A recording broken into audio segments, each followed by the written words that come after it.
Hey, Chanelle, what's going on? Good morning. Rob Cesternino here. How are you? I'm good. I'm feeling really good. Like I'm very calm and like at ease, honestly, like very zen. Okay. Well, first off, it is a great pleasure to speak with Madam Mayor of Ponderosa, Mayor of the Jury. Yeah. Yes. It is a great honor here for season 42. Can't wait to see how you conduct your business here on the jury.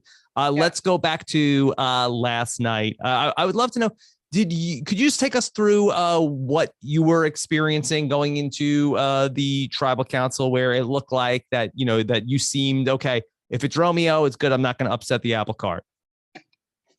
Sorry. Yeah. I think so for the last night's tribal council, like I wanted to play it back a little bit, like a little bit more cool.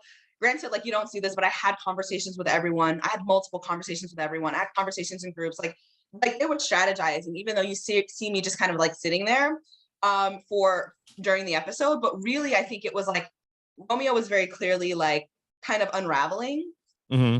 and everyone could see it. And it was like, whoa, like if I just kind of play it back a little bit, like perhaps like we like I might be in the clear. And so I think that was part of it. And the other part of it was like I was on the outs. I knew that, but I didn't realize that the bull's eye was like right on my head. And Mm-hmm. so like I thought like, okay, like this could be a good play for me. And I actually think it could have worked if we didn't see Mike dig his heels in the way that he did. So um that was my thought process going into it. I think honestly, in retrospect, I wish I would have played my shot in the dark. Honestly, like if that's like one of my top mistakes in the entire game, it was not playing my shot in the dark, even though it's like such a small percentage chance that you would actually be safe. But Yeah. it was more so like let me like play it back and just try and see like if the target will kind of really emerge onto Romeo, which it did.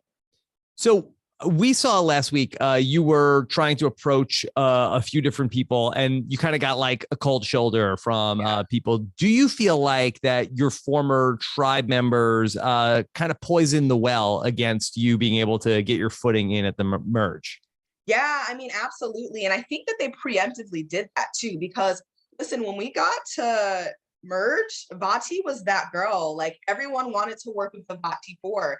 Ika was like, we'll target Taku and work with Vati. Taku was like, we will target Ika and work with Vati. So Vati was that girl. And Vati truly could have been like kind of where Taku was, like as a strong four. But I think preemptively we have Hai and then also Mike like saying like, no, we don't want to work with Chanelle. And so I think that like we might have potentially not have seen Lydia be collateral damage if we actually did take that route, because everyone did initially want to work with Vati before the poisoning started and people started, immediately throwing, me under the bus. Which I'm not sure is like smart gameplay to like do that for people that you just met 24 hours ago, but everyone has different like, strategies in the game. So I totally understand the reasons why you voted for Mike at that last tribal council when Daniel went home. It's the ultimate like self-preservation move in case that shot in the dark ends up being played. But do you feel like had you not done that, do you think that there is a chance that you could have reintegrated back with the Vati tribe heading into the merge? Well, I want to say like for a couple reasons. Like number one, it was in case Daniel played a shot in the dark, right? And it was like what if Lydia risked her vote at the summit? Like there are a lot of things kind of playing into that. And I know I've gotten a lot of heat, like why would Chanel make that move? But when you come to Survivor and you're playing a game essentially for your life, you Mm-hmm. can cross your fingers and hope for the best case scenario. I hope that this person who is very clearly on the bottom doesn't play the advantage that they have in their pocket. Mm-hmm. Or I could play for the worst case scenario, which is like if they have it and if it works, like I'm gonna play for the worst case scenario and I'm gonna put this vote on Mike. And so like for me, the strategy behind it like checks out. And if I had to do it again, I probably would. I think the thing that I underestimated was Mike's emotion, like how emotional he was, right? Which is like Mm-hmm. we see Mike and I make the exact same moves more than once. Mike loses his vote, doesn't tell me. I lose my vote. I don't tell him. Mike votes for me in case it's Daniel shot in the dark. I vote for Mike in case of his shot in the dark.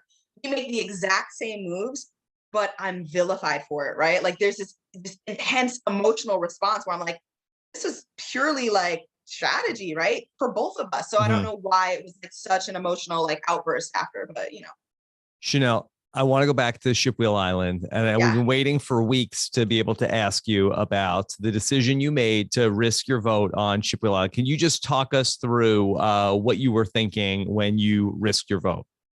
Yeah, so like let's just kind of go back a little bit to the challenge. Number one, that challenge was hard, and we don't see it. Remind us, which challenge was that? The one where we almost drowned. Okay, with got it. The waves, right? And then we don't see it, but your girl carried her tribe on my back. Like literally for the second part of the challenge, I was just going, which is why when Jeff goes, talk to who you're gonna send, they're like immediately Chanelle. Like she seems like the strongest one, like immediately Chanelle's going. And so I was exhausted on that hike up. Like I see myself on the camera and like in the secret scenes, I'm like stumbling, my face is glazed over. Like I was hilarious. It was awful. It was, and like I remember just like stopping and like every 10 seconds being like, Omar, I'm sorry, I need to pause. We hadn't eaten anything at that point. Like we were so lazy on Vati. We didn't have fire after day 2. We were not eating anything. And so like when we get to the top of the mountain, I think the mistake really was that Omar and I didn't have the right kind of conversation.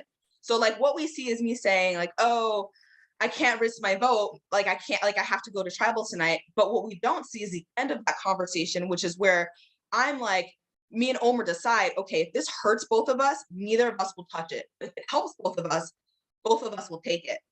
And what we didn't discuss was that in between, which is like, oh, but what if it hurts or helps one or the other? We didn't touch that at all. And so when we get to the wheel, Omar is thinking, oh, well, we both said we're not gonna take it because it's gonna hurt both of us. I get to wheel saying, okay, we're both not gonna take it because it hurts both of us. And so if he's not gonna take it, I'm gonna take it. And he thought the exact same thing, which was like literally what we had agreed on, is that we both wouldn't take it. We both agreed we wouldn't touch it. And so with that, we both pulled the same exact move for the same exact reason. And obviously I was the one that ended up kind of screwed because I was at tribal council that night. But the thing I want to bring up also is that like everyone's like, you didn't protect your alliance. And I'm like, what alliance? Like I was squarely in the middle, committed to 2 different alliances, right? Hai and Lydia were my alliance. Mike and Jenny were mine and Daniel's alliance. And so like everyone's like, you didn't protect your alliance. Someone from my alliance is going to go home either way.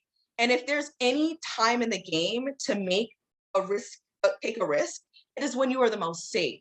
And I knew that I was super safe that tribal because I knew I could go the entire afternoon right before tribal, get back to camp. And I knew that my name wouldn't have come out of one of my castmates' mouth.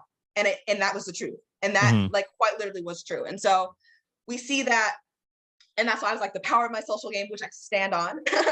And I know we see the flashback. We see Hai kind of sniffing out my plan and all of that, which did not happen. In actuality, those things are all filmed the very next day.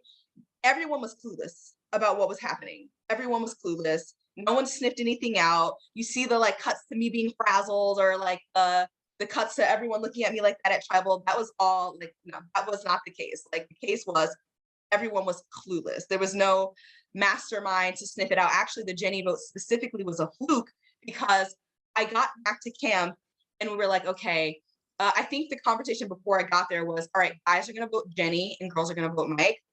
I didn't realize that was conversation. So I was like, all right, we're going to split the votes. Girls on Jenny, guys on Mike.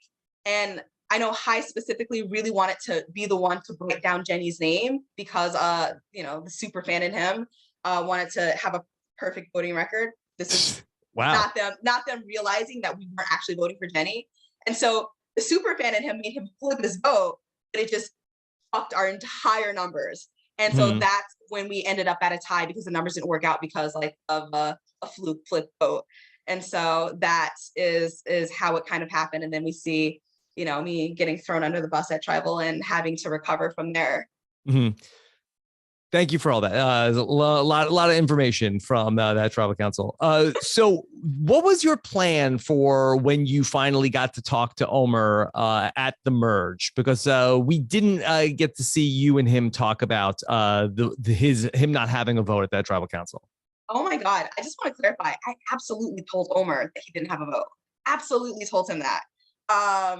So I think for when we finally merged, I didn't get a chance to talk to Omer right away, right? There's a lot of people, there's a lot of things moving. You can't always pull people.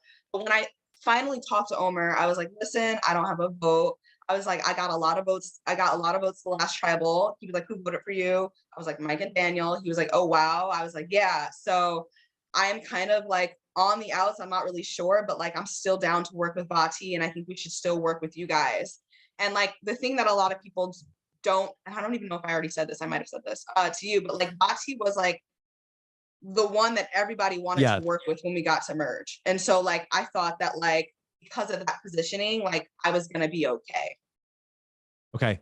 So you said in the episode that you were playing chess. Everybody else was playing checkers. Could you just give us a little bit more about what did you mean by that? It was the inverse. I accidentally mixed up the saying. I was playing chess. Got it. Checkers, Got it. and everyone else was playing chess. Did anybody notice the red on Drea's arm besides Tori in the episode?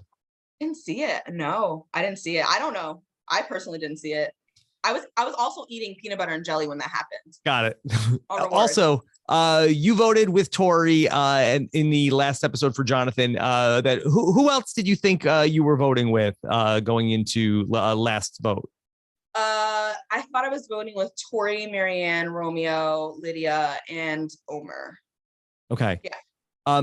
In the big group, it seems like that there is like a group of 7 or 8 and people on the bottom. Could you feel that out there, that there was like yeah. The thing is, I didn't know who was exactly in it, because this wasn't like David versus Goliath where you see the majority alliance walking down the beach all together, right? Like there was no point where everyone was together having a meeting. It was like, there's an alliance, but like this person is going to pull that person and tell that person, this person's going to tell that person, while only 3 people actually met. So like, you don't really see it. You don't really know exactly like who is on the outs or who is like in on the ends, but you do know like, all right, well, I'm clearly not a part of that group, or I clearly walk up and they're talking and I'm not a part of that strategy session, or I'm not a part of that conversation. And so like I knew that I was on the outs, but I didn't know exactly like to the extent of it. Okay. Chanelle, I know you have a lot of press to do today and you have to run. Anything else real quick you want to let us know? I mean, just that like I had a great time. I'm like loving watching the season. It's so fun. I think our cast is super fun and really good. And so like, yeah, I mean, I'm just grateful to have played, and like I had an incredible experience. So yeah. Well, I really get from you that you love the game. It's very fun to talk to you, and hope that we can talk again soon. Yeah, Rob, it's so good talking to you. Take care, Chanelle. Bye.